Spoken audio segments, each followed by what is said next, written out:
This morning I would like to share with you my story of how I came to be a person of faith. You have probably heard that it's said that God doesn't have any grandchildren, but that every generation needs to hear for themselves the gospel, the good news of Jesus Christ, and to be able to respond themselves to become a child of God, to become a part of God's family. My story begins when I was 14 years old. I was very active in the Boy Scouts growing up. My dad was a scouting executive, and so it came very natural for me. And I was working on my Eagle rank and also wanted to work on my God and Country award in the church that I was active in. And so one Sunday I spoke to the associate pastor of my First Baptist church and asked him if what I needed to do to begin working on my God and Country. He asked me a question, if I had been saved yet. Even though I'd been active for many years, he could tell that I was confused by the question, and I didn't know what he was talking about. So he tried to make it more clear. Have you ever been down to the altar and have prayed and received Jesus as your Savior? Well, I know that I hadn't done that yet. So he invited me to come back that Sunday night to the Sunday evening service, and at the invitation, at the end of the service, come down and give my life to Christ, and then we begin working on my God and Country. I wasn't sure about this, but I really wanted to earn my Boy Scout God and Country award. So my parents brought me back to church that evening. I remember the sermon that the preacher preached. It was about what does God think about heart transplants. Back in the late 60s, that was the controversy in many churches about these new experimental heart transplants that were being done in South Africa. Just what did God think about those? And it wasn't the kind of sermon that a 14-year-old would have any connection with. And I remember it must have been around the 10th or the 11th stanza of Just As I Am Without One Plea. As I was wrestling in myself whether I should go forward or not, I felt a tap on my shoulder. And it was my associate pastor, and he said to me, "Come on, Rick, let's go." So I stepped out into the aisle, and I came down to the altar, and I knelt there, and I prayed. And after the benediction, they took us into the prayer room where an elderly gentleman with his Bible draped across his knees so that I could read it, explained to me the Romans road to salvation and asked me at the end of each verse if I understood and if I had any questions. And I cried and said I understood, and my parents looked at me rather odd when I got back to them.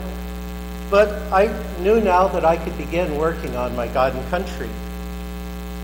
About a month later, I realized that nothing had really changed in my life, that at my young age I figured out that this was all phony.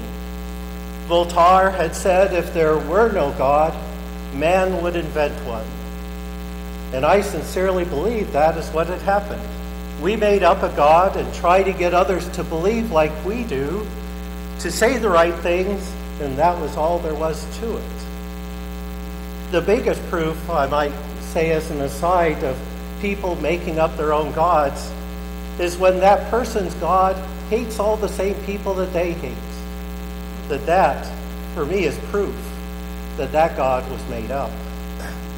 But for years, I thought of myself as a Christian atheist, that I believed in love, and I believed in helping others, and I knew my New Testament better than any of the believing Christians in high school that I knew. And I just thought that I could see how phony their gods that they were making up and playing with. But then, in my senior year of high school, I came across a sermon that was preached by the famous theologian Paul Tillich. The sermon is called "You Are Accepted." I don't know how many people who were converted by his sermon, but I was. I discovered that beneath the gods that people make up and play around with, that there was a God as the ground of my being that claimed me and accepted me by grace. And that shattered all of my defenses. I truly became a believer in God, in Jesus Christ, who teaches us who God is, and understood better the things that I was reading in the Bible. That conversion experience changed me entirely, like a Damascus Road experience. I understood the resurrection of Jesus Christ in a whole new way. The disciples who were hiding, frightened in the upper room, were transformed into the people in the streets, proclaiming boldly the good news. He is risen. The disciples could not have made up that to transform their lives so much. And they went on to their martyred deaths, still holding fast to that resurrection experience that changed them. I believe that faith transforms us. We are not the same ever again, for we cannot be the same people who hate the same things that we've always hated, or being the same bigots, or the same abusers, or the same oppressors.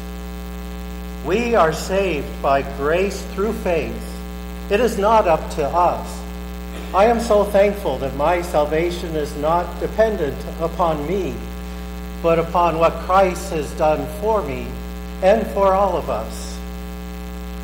Bishop Cannon of the Methodist Church in the South tells the story where he was riding on a train, a passenger train, and there was a Baptist evangelist who was going from person to person, asking them if they could tell them the exact day and hour and minute that they accepted their salvation. And if they couldn't come up with an answer, he would help bring doubt about whether they were really saved or not. But when he got to Bishop Cannon's reply was that he was saved in 33 AD. That it wasn't something that we made up, but something that God did for us through Jesus Christ, his life, teaching, death, and resurrection. As a people of faith who have been transformed by Christ's resurrection, we remember this every Sunday. That is the Lord's Day, the day we remember the resurrection. And that was 3 days after Good Friday, when he died upon a cross. Now, every Sunday is a little Easter that we can remember Christ's resurrection. So, if this is true, help me understand, if you can, why our culture is so uncomfortable with death. We should be the people who are ready for death because we know Christ defeated death. We live in clay pots, fragile, easily broken, handled with prayer. It should be written on each person. Yet we know that when this life is over, we have an eternal inheritance waiting for us. Like Paul says in the Philippians, "For to me to live is Christ, and to die is gain." For Christians, that is a win-win. Whether we live or die, we can come out ahead through God's grace that's given to us. I believe we should talk together about death, our own deaths, and help others to think about death as a part of life. It is life's change agent. As Steve Jobs said, it clears away the old to make way for the new.